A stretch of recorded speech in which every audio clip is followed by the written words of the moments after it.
दीपक देता है रोशनी फैलाने की प्रेरणा, फलदायी वृक्ष देता है देने की प्रेरणा, मधुबन देता है महकते रहने की प्रेरणा, महान व्यक्ति देते हैं जीवन जीने की प्रेरणा। आओ प्रेरणा से दें हम सभी को प्रेरणा।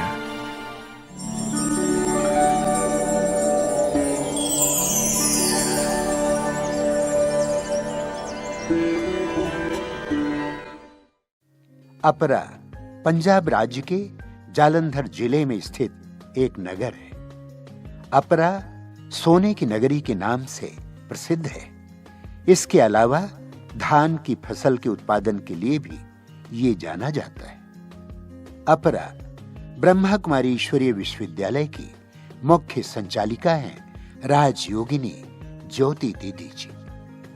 दीदी जी का जन्म 1969 में हिसार हरियाणा में हुआ।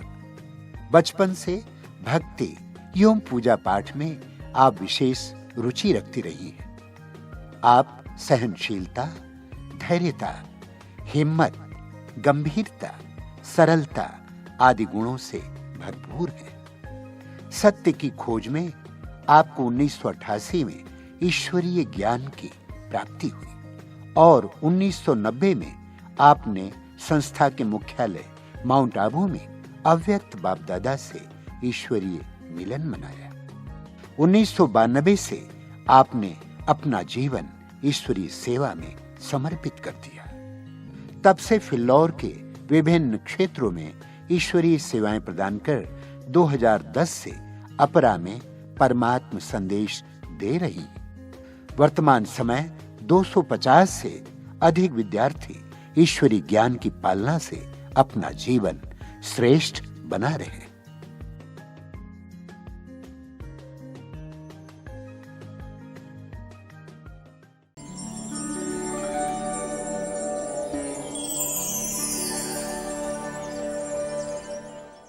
ओम शांति। जब छोटी थी 1 साल की, उस समय मम्मी की डेथ हो गई थी। उसके बाद पापा ने मेरी पालना की। भगवान के प्रति बहुत प्यार था, भक्ति करते थे, गुरुद्वारे जाते थे, लेकिन रेगुलर नहीं, महीने में 1 बार, वो भी पूरे परिवार के साथ। बाकी घर में शोभा यात्रा जो भी आते थी, चाहे गुरुद्वारे की आए या दूसरे मंदिरों की, सभी हमारे घर में आती थी और सभी प्यार से उसकी सेवा करते थे। और महीने में 1 बार हम गुरुद्वारे और मंदिर जाते थे। उसके बाद परमात्मा के प्रति प्यार बढ़ता गया। अंदर में एक इच्छा थी कि भगवान की प्राप्ति करनी है। भगवान की प्राप्ति की इच्छा थी और इच्छा बढ़ती गई, लेकिन अंदर में एक संकल्प था, माँ नहीं है, तो फिर बहुत दुख होता था। तो मेरे को बोलता था आपकी मम्मी नहीं है, तो फिर मुझे बहुत दुख होता था, मैं रोती रहती थी। मेरे को ये फिर भगवान से बातें करती थी, फिर शांत हो जाती थी। और भगवान मुझे इतनी शांति देते थे, फिर मैं खुश हो जाती थी कि भगवान ही मेरी माँ है। मेरे पापा ने मेरी बहुत पालना की, माँ की भी और बाप की भी, दोनों पालना मिली। मैं आगे बढ़ती रही। जब सबके साथ जाते थे, रहते थे, बहुत अच्छा लगता था, भगवान की बातें करते थे। जब भी हमें प्रे के टाइम भी भगवान की बातें करते थे। जब मम्मी के लिए कोई कुछ बोलता था, फिर थोड़ा दुख लगता था, फिर 1-1 घंटा मैं रोती भी रहती थी। फिर उसके बाद मैं भगवान से बातें करती थी कि भगवान तू ही मेरे माता पिता हैं। लेकिन पापा को था, मैंने इसको बड़े नाजों से पाला है, बड़ा किया है, अब मेरे हर संकल्प पूरे करे। लेकिन मेरे अंदर एक संकल्प था कि मुझे भगवान का बनना है। जब 18 जनवरी को भाई को सेंटर से निमंत्रण मिला, तो भाई जब सेंटर गए तो उनको बहुत अच्छा लगा। 18 जनवरी का प्रोग्राम था, ब्रह्मा बाबा का स्मृति दिवस। तो जब वो घर में आए तो उन्होंने बहुत अच्छी अच्छी बातें सुनाई बाबा की। और बोला मुझे बाबा जैसा बनना है। फिर हमें दोनों, उनके 2 बच्चे थे, एक उनकी वाइफ और मैं, चारों जाने लगे जून में, क्योंकि जून की छुट्टियां होती हैं तो मेरे को छुट्टियां थी तो उस समय जून में हमने लेसन शुरू किए। तो हमें भी बहुत अच्छा लगता था। एक एक बात जब हम पहला लेसन लिया और ऐसे लगता था जैसे हमने पहले से ही सुना हुआ है। जब हमने 7 लेसन लिए तो ऐसे लगता था जैसे हमने पहले की स्मृतियाँ आनी शुरू हो गई और बहुत खुशी मिली कि मुझे ये वाला जीवन बनाना है। मैं सही रास्ते पर आ गई हूँ, मेरी लाइन क्लियर हो गई है, अब मुझे बाबा का बनना है। जैसे आगे बढ़ते रहे, रोज़ सुबह अमृत वेला करने के लिए सेंटर जाते थे और मेरे लौकिक भाई वासुदेव भाई जी ने तो सभी को ज्ञान सुनाते थे जो भी उनके पास आता था। बहुत कुमार कुमारियाँ उन्होंने ज्ञान में लाए और उनके 2 बच्चे थे, 2 बेटे, वो भी ज्ञान में आए, पत्नी भी, और मेरे को भी साथ में लेके जाते थे और सभी ज्ञान सुनते थे। सभी को बहुत अच्छा लगता था और आगे बढ़ते रहे। पर मेरा अंदर का संकल्प था वो पूरा हो गया बाबा के घर जाने से। जैसे जैसे आगे बढ़ते गए, फिर सुबह अमृत वेले का योग सेंटर पर करने जाते थे, फिर क्लास करने जाते थे सभी मिलजुल करके, तो बहुत खुशी मिलती थी। जैसे पापा को पता लगा कि ये सेंटर जाने लगे, इसका संकल्प कुछ और है, इसने अब ब्रह्मा कुमारी बनना है, तो उन्होंने विघन डालने शुरू कर दिए। उन्होंने क्लास में जाना मेरा बंद कर दिया कि आज से आप आश्रम नहीं जाऊंगी। लेकिन अंदर से मेरी लगन थी कि मुझे जाना है, कुछ भी हो। लेकिन जब मैं दोपहर के टाइम स्कूल से आती थी, फिर मैं सेंटर जाती थी, क्लास करके आती थी, मैंने मुझे टाइम देती थी। लेकिन आगे आगे समस्याएं और बढ़ती गई। लेकिन मैं क्या करती थी, सुबह अमृत वेले सेंटर पर योग करने जाती थी 3:30, वहाँ से 4:45 आके फिर सो जाती थी कि पापा को पता ना लगे मैं सेंटर जाके आई हूँ। पर मैं बाबा को रोज़ बोलती थी, बाबा इस आत्मा को आपने ठीक करना है, मैंने अपना जीवन श्रेष्ठ बनाना है, मुझे कोई रोक नहीं सकता। बाबा ने 2 साल के अंदर मेरे सारे बंधन कट गए। तो पहले वो गुस्सा करते थे, नहीं जाते थे, फिर आगे आगे जब ज्ञान मिला, जब योग करती थी उनको वाइब्रेशन देती थी तो बाबा उनको टचिंग कराता था कि ये सही रास्ते चल रही है, अच्छा रास्ता मिल गया, ये अपना जीवन भगवान को समर्पित करेगी। उसके बाद उसको मैं जब सामने आती थी, पहले गुस्सा आता था 2 साल, उसके बाद देवी का साक्षात्कार होता था। ये कोई महान आत्मा है, कोई सिंपल नहीं है। फिर आगे बढ़ते गए सभी, वो भी कभी कभी जैसे क्लास करते थे लेकिन मना नहीं करते थे। फिर उसके बाद भाई के 2 बच्चे, दोनों बेटे, एक तो बेटा मधुबन में समर्पित है 15 साल से, एक बेटा उनके पास रहता है, और कुमारियों को भी ज्ञान में चलाया उन्होंने, उसमें से मैं अकेली ज्ञान में आई तो उनको बहुत खुशी हुई। फिर मैं आगे बढ़ती गई। फिर संकल्प आया जब वहाँ के दीदी ने बोला कि इसको आप सेंटर में भेजो सेवा के लिए। वहाँ तो मैं जाती थी सेवा के लिए, जब छुट्टी मिली पापा से तो सेवा पर जाते थे, हमें बहुत सीखने को मिलता था। जब बाबा के सामने मैं बैठती थी तो बाबा से मुझे माँ का अनुभव होता था, जैसे माँ प्यार करती है। मैंने कभी देखा नहीं था माँ का प्यार क्या होता है, पर बाबा से मुझे ऐसे मिलता था जैसे बाबा मुझे बहुत प्यार कर रहे हैं। मैं 2-2 घंटे बाबा के पास बैठी रहती थी, मेरी सुध बुध नहीं रहती थी मैं कहाँ हूँ, पर मुझे ये लगता था माँ का प्यार मिल रहा है। उसके बाद सेवाओं में गए, फिर सेंटर जाते थे तो दीदियाँ भी हमें बहुत कुछ सिखाती थी। कुछ भी नहीं आता था मेरे को, सेंटर का सारा कार्य दीदी ने सिखाया। पर दीदी ने जब बोला कि इसको सेंटर पर भेजना है तो पापा बहुत गुस्सा हुए कि हमें सेंटर नहीं भेजना है। फिर दीदी ने पापा को मनाया तो पापा ने बोला ठीक है जाएगी, पर लोकल रहेगी जहाँ पे सेंटर है बरवाला में। फिर उसके बाद पापा को धीरे धीरे समझाया, फिर मैं और सेंटर गई फिर पापा ने छुट्टी दी कि आप जा सकते हैं, पर हर महीने मेरे को मिलने के लिए आएंगे। फिर हर महीने मिलने के लिए जाती थी, पर मैं सेंटर पर सेवाएं देती रहती थी। फिर धीरे धीरे उनका मोह कम होता गया और उन्होंने फिर मुझे पूरी तरह से छुट्टी दे दी।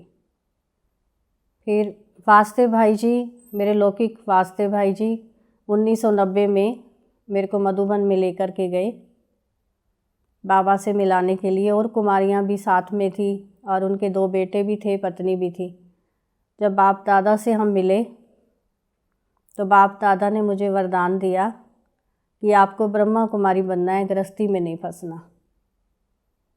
दूसरा वरदान दिया, सफलता आपका जन्म सिद्ध अधिकार है। फिर बाबा ने कहा अब दूसरी साल में आऊँगी तो टीचर बन के आऊँगी।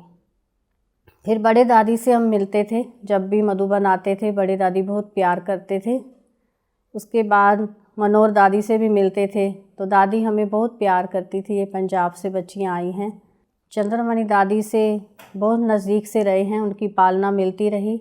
वो हमें आगे बढ़ाते रहे और सदा हमें सावधान करते रहे कि कैसे माया से आपको सामना करना है और आपको वृद्धि कैसे करनी है। जैसे आपको बड़े कहेंगे वैसे आगे बढ़ना है और उनकी आज्ञा अनुसार चलेंगे, वफादारी से चलेंगे तो आप सदा कामयाब रहेंगे।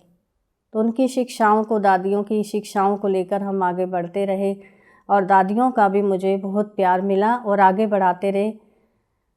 और यही कहते थे कि जो बड़े कहेंगे ना उसी अनुसार करना है, कभी अपनी मन मत नहीं करनी है। तो मन मत करेंगे तो कभी आप आगे नहीं बढ़ सकते हैं। तो हमें सदा खुशियों से भरते थे, जहाँ जाओ सेवा में वृद्धि करो और जहाँ जाओ सेंटर को निर्विघ्न बनाओ, जहाँ जाओ आगे बढ़ते रहो, जहाँ जाओ खुशियाँ बांटते रहो। ऐसे चंद्रमणि दादी शिक्षाएं देकर हमें भरती थी और बहुत आगे बढ़ाती थी। आज जब मैं दादी से मिलने जाती थी तो दादी इतना प्यार से कहती थी राज आ गई, और ऐसे लगता था जैसे मुझे माँ का प्यार मिल गया है। और दादी को भी पता था इनकी माँ नहीं है, तो दादी बहुत प्यार करती थी। और साथ में कुछ ना कुछ जब हम दादी को गिफ्ट भेजते थे तो दादी हमें वापस में कुछ ना कुछ गिफ्ट भेजती थी। तो इसकी यादगार रहती थी कि ये दादी ने हमें गिफ्ट भेजी है। और दादी सावधान करते थे, आगे बढ़ाते थे और हम सदा आगे बढ़ते रहे, सेवाएं करते रहे। लेकिन अंदर एक संकल्प रहता है कि निष्काम भाव से सेवा करनी है। अंदर इच्छा नहीं कि कोई हम सेवा कर रहे हैं, कोई हमारी महिमा करे। इस संकल्प से हम सेवा नहीं करते। बाबा की सेवा है, बाबा इस सेवा को बढ़ाएगा। 2 बजे उठ के, जब ये सेंटर नया बनाने लगे तो 2 बजे उठ कर के सुबह अमृत वेला करते थे। फिर पूरे अपरा में वाइब्रेशन भेजते थे। उसके बाद सेवा बढ़ती गई, आगे बढ़ते गए। आज छोटा सा शहर था, यहाँ हमने सेवाएं दी और बाबा हमारे से सेवा कराता रहा, क्योंकि बाबा की छत्र छाया के नीचे पल रहे हैं तो बाबा ही सेवा करेगा। तो 2 बजे योग करके 4 बजे तक, 4:30 बजे तक योग करते थे। तो धीरे धीरे इतनी वृद्धि हो गई। एक छोटा सा गांव है, बड़ा नहीं है ये शहर, लेकिन यहाँ बाबा ने बहुत सेवाएं कराई और आज वृद्धि इतनी हो गई है। पूरे शहर में ओम शांति का नाम है। जहाँ जाओ हर गली से, हर मोहल्ले से बाबा के बच्चे आते हैं। बहुत निष्काम भाव से सेवा कर रहे हैं, बड़े प्यार से। बाबा जो चाहता है कि सेंटर निर्विघ्न होना चाहिए। जब से बाबा के बने एक संकल्प था कि निसंकल्प होकर बाबा की याद में जो भी सेवा करनी है खुशी से करनी है। जो भी आत्मा आए वो खाली ना जाए, और जो भी आत्मा आए उसको खुशियाँ बांटनी है। जो भी आत्मा आए वो स्नेह लेकर के जाए। जो आत्मा आए समस्या लेके और उसका समाधान हो जाए। इस संकल्प से आगे बढ़ रहे हैं और योग तपस्या जितनी होती है करते हैं। आज इसमें वो भी खुश रहते हैं, हम भी खुश रहते हैं। बाकी बाबा को जो चाहिए, निर्विघ्न सेंटर हो तो निर्विघ्न सेंटर है। बाकी किसी से कोई तमन्ना नहीं है, कोई इच्छा नहीं है। बाबा सब कुछ दे रहा है, कोई कमी नहीं है। अंदर में ये संकल्प रहता है, दुआएं देनी है, दुआएं लेनी है। दुआएं कैसे लेनी है हमने, कि जो भी बाबा का बच्चा आता है उसको खुश करके भेजना है। जो भी आता है वो खुश होकर के जाता है। और दूसरा कि जो भी आत्मा यहाँ लेसन लेने के लिए आई है, बाबा के घर में पहुँची है और वो सभी रेगुलर क्लास कर रहे हैं, उसमें से एक आत्मा इधर से इधर नहीं हुई। जब से वो आ रहे हैं तब से वो बाबा के पक्के बच्चे हैं। दुआएं ले भी रहे हैं, दूसरी आत्माओं को वो दे भी रहे हैं, क्योंकि उनको यहाँ आने से खुशी मिलती है। बाबा की मुरली सुनते हैं, बाबा से योग लगाते हैं। यहाँ एक संगठन हमारा इतना अच्छा है, परिवार इतना अच्छा है, जो कहता है उसी अनुसार करते हैं और आगे बढ़ रहा है। हाँ जी का पाठ पक्का है,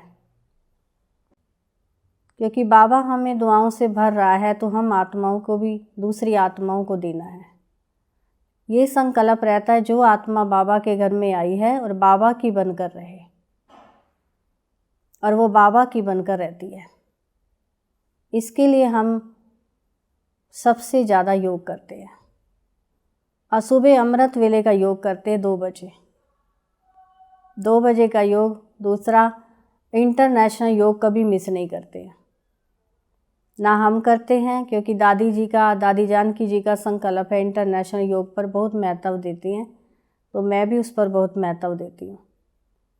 मेरा तो योग रहता है, क्लास के सारे भाई बहनों का रहता है, और उससे अनेक आत्माओं की दुआएं मिलती हैं और पूरा शहर को शांति मिलती है।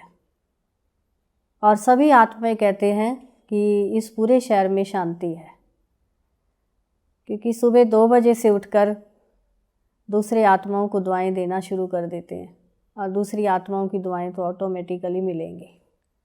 कोई आत्मा ऐसी नहीं आई जो यहाँ से असंतुष्ट होकर गई है, सभी संतुष्ट होकर गए हैं। पूरे परिवार से कोई संपर्क में आए, कोई प्रोग्राम फंक्शन में गए हैं, या क्लास के भाई बहन हैं, सभी संतुष्ट होकर जाते हैं। बाबा का मुरली से प्यार था, तो बाबा के बच्चों का भी मुरली से प्यार है, हमारा भी है, और सभी बच्चों का भी बाबा की मुरली से बहुत प्यार है। जब बाबा की मुरली से प्यार है तो उसका योग लगेगा। जब योग लगेगा तो फिर धारणा भी होगी। जब धारणा होगी तो ऑटोमेटिकली सेवा भी करेंगे। तो यहाँ चारों सब्जेक्ट में सभी भाई बहन पास हैं, आगे बढ़ रहे हैं। तो दूसरी आत्माओं को मंगूसा देते हैं। जो भी आत्मा मिल जाती है रास्ते में, उसको बाबा का संदेश देते हैं, खुशियों से भरते और यहाँ तक पहुँचाते हैं। तो ये संकल्प से आज हम दिन प्रतिदिन आगे बढ़ रहे हैं और आगे बढ़ते रहेंगे। जो बाबा के संकल्प हैं उसको हम पूरा करेंगे जब तक जिंदगी है।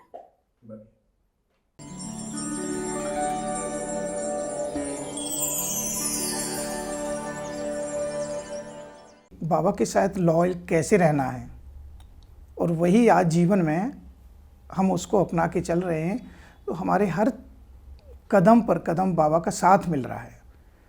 दीदी जी की जो विशेषता है, वो हमेशा स्नेह से, प्यार से अपने भाई बहनों को अटेंड करते हैं और उनको पालना देते हैं। दीदी को सेवा का बहुत शौक़ रहता है। वो हर रोज़ नए नए प्लान बनाते हैं। कोई भी प्रोग्राम करना हो ना आश्रम में, तो दीदी पहले योग रखते हैं 15 दिन। कहते हैं कि अभी योग करो तो फिर सफलता मिलेगी। तो आप दीदी खुद भी इतना योग करते हैं। तो हम कई बार कोई परिस्थिति आती है, किसी को भी आती है, तो हम बोलते हैं कि दीदी को फ़ोन करो। अगर फ़ोन करते हैं तो उसी वक्त हल हो जाती है वो परिस्थिति, कि इतना अच्छा बाबा के साथ योग रहता है दीदी का। दीदी बहुत ही नम्र स्वभाव के हैं, बहुत प्यार के सागर हैं। जैसे बाबा की मूल्यों में बताते हैं, बिल्कुल वैसे ही प्रैक्टिकल रूप में हमने दीदी को देखा है। दीदी बहुत ही निश्चय बुद्धि हैं। जब भी कोई भी समस्या आती है या बड़े से बड़े प्रोग्राम में कोई लगता है कोई अड़चन आने वाली है, तो दीदी बिल्कुल भी डाउट नहीं करते उस पर, बस बाबा पे छोड़ देते हैं। और हमें भी ये सिखाते हैं कि बाबा पे यकीन रखो, सब कुछ अच्छा ही होगा। ज्योति दीदी, जिन्होंने इस अपरा की मुख्य आत्माओं को शिखर तक पहुंचाया है और हमारे बीच रहकर हम सबको जीने का अच्छा ढंग बताया है, और हम इनको तहे दिल से इनका शुक्रिया करते हैं। एक्यूरेसी, अलर्टनेस और एवर रेडी, हमेशा मुझे भी वही सारी चीज़ें सिखाने के लिए वो हमेशा तत्पर रहते हैं। विशेष दीदी का अमृत वेले पे ज़्यादा जोर रहता है कि हमारा अमृत वेला किसी भी हालत में मिस नहीं होना चाहिए। दीदी के साथ हमें पूरा सहयोग मिलता है। हर परिस्थिति को अगर हम दीदी को बताते हैं तो दीदी हमारा पूरा साथ देती हैं और हमें उसका हल करने के बारे में बताती हैं कि आप बाबा से जोग लगाओ तो तुम्हारी समस्या का हल हो जाएगा। तो हम बाबा से जोग लगाते हैं और उसी समय हमारी समस्या का हल होता है। आपके जीवन के अंदर बाबा ने अमूल्य रत्न भरे हैं, गुण भरे हैं, शक्तियाँ भरी हैं, दिव्यता है, रूहानियत है, समर्पण भाव है। उनके अंदर लेने की इच्छा कोई रहती नहीं है, निस्वार्थ भाव से सेवा करते हैं। ऋंचक मात्र भी अपने लिए कोई स्वार्थ नहीं रहता, इच्छा मात्र विद्या, सबको देने की भावना रहती है। ये उनकी विशेषता हमको बहुत अच्छी लगती है। तन खिल जाए बाबा, मन खिल जाए, तन खिल जाए बाबा, मन खिल जाए। जब जब बाबा हमें तेरी याद आए, जब जब बाबा हमें तेरी याद आए, तन खिल जाए बाबा, मन खिल जाए, तन खिल जाए बाबा, मन खिल जाए।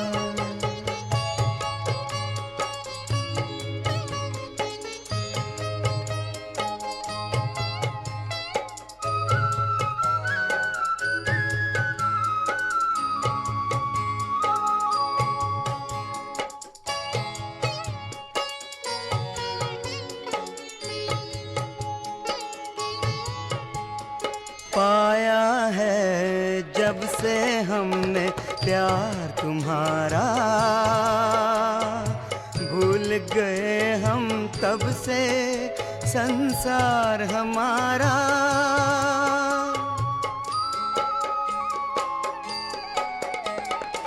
पाया है जब से हमने प्यार तुम्हारा, भूल गए हम तब से संसार हमारा।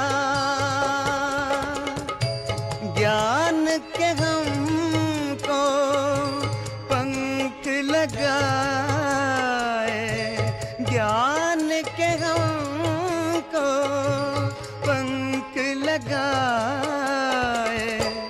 जब जब बाबा हमें तेरी याद आए, तन खिल जाए बाबा, मन खिल जाए।